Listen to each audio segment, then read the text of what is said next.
Hello and welcome back to Tesla News. My name is Marian and I'm your host today, and I'm glad to have you back here on my channel.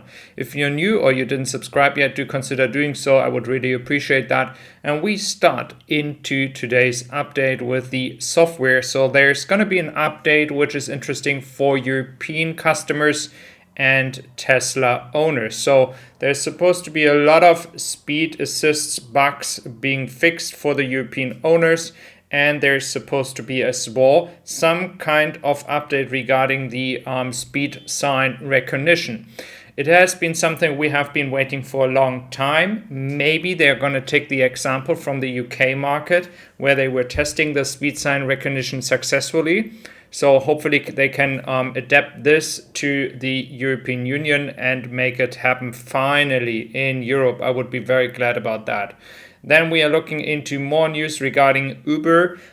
Uber starts sending notifications about how to open Tesla doors as it expands its EV rides. So if you're an owner or if you are a customer, people explain you how to open the door.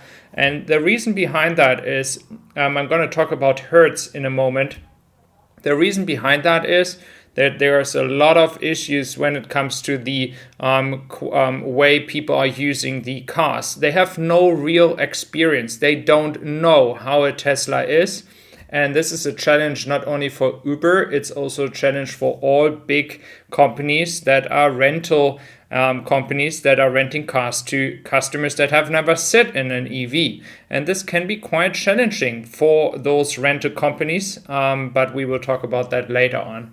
Then we look into the breaking news regarding the support for EV buyers. And it looks like Tesla will profit of that again.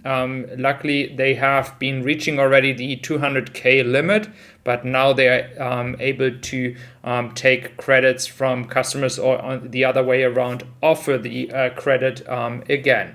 So this is very important. It will be very interesting to see how Tesla is going to handle the demand, because the demand might even increase again. Because the price limit in the United States, by surprise, is way higher than in Germany. For example, in Germany, it starts at a net price of 40,000 euros and the maximum is 65,000 euros. We are looking here at 80,000, which is the maximum for a van or an SUV. That is pretty high.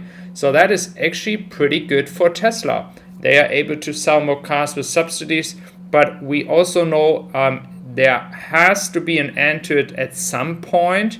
And we have seen that Tesla succeeded with it without any subsidies before, after the last time when they actually reached the limit. So again, I think it's a nice take it with, get even more customers waiting for cars. That is very good for Tesla though.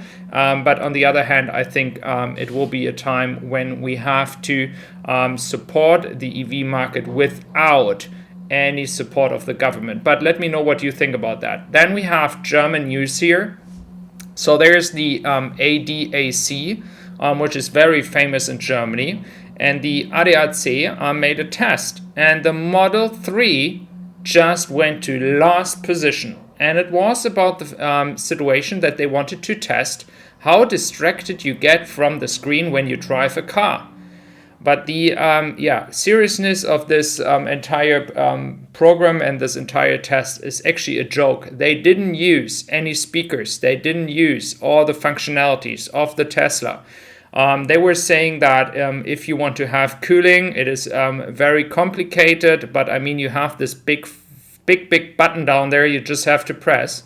So you see that new technology, and that is the issue I talked about in the beginning of the video. New technology brings challenges for people. So if a person from ADAC goes into that car, has never been in a Tesla, of course it is distracting because you're not used to it.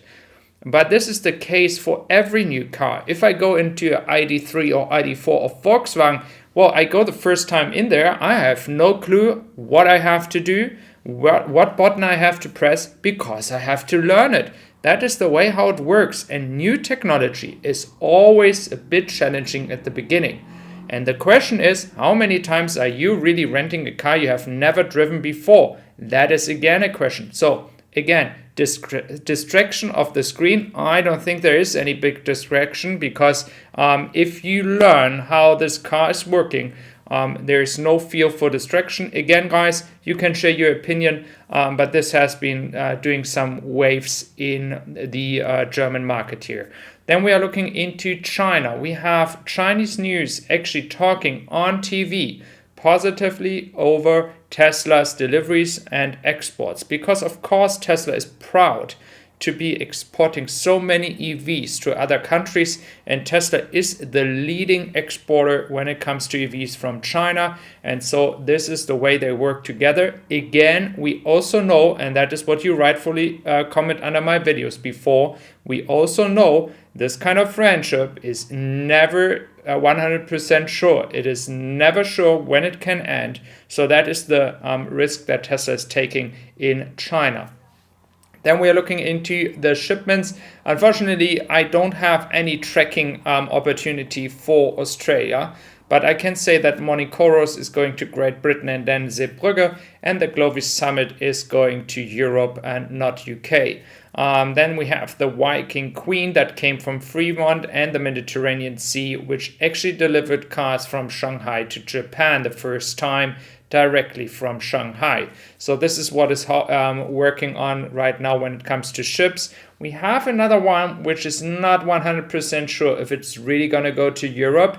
It could go to a different direction. At least it's standing there where the Tesla cars are usually being picked up.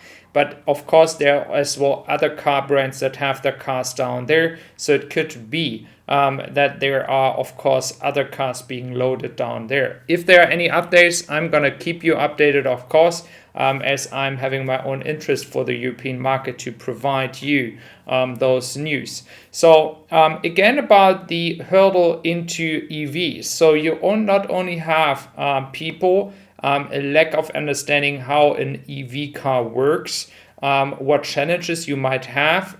You have to learn the new technology and high tech, and this is challenging for people, but this has always happened. It has always happened in the past. If the iPhone comes, you had to learn how the iPhone was. If a new PC comes or new laptop comes or other new stuff, there's always a process. You have to learn that. So I think if we talk about distraction of the screen right now, I think in 1 or 2 years, we are not even going to consider that a distraction anymore. We're just going to consider that the normal daily life. So thank you very much for being here today. I really appreciate your time. And if you do enjoy my channel, do consider subscribing. I would really appreciate that. Thank you very much. Take care.